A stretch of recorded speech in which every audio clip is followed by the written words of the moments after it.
Hi guys, this is Marsan Beverage Reading.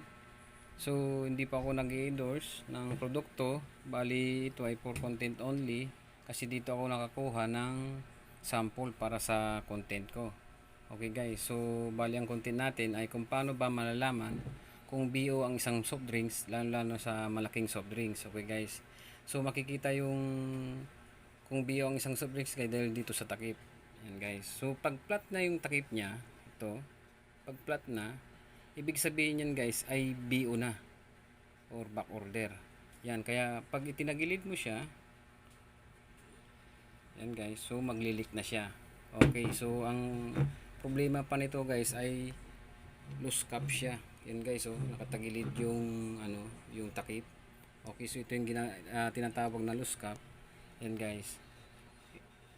Pag ganito guys na flat na yung yung takip, ay lumabas na yung spirit niya. So yung spirit na yun guys ay tinatawag na CO2 or tinatawag nila na liquid carbon dioxide. Pag yung lumabas na guys ay mag-iiba na yung lasa nito, so magiging matabang na siya, tsaka mawawala na yung yung spirit niya.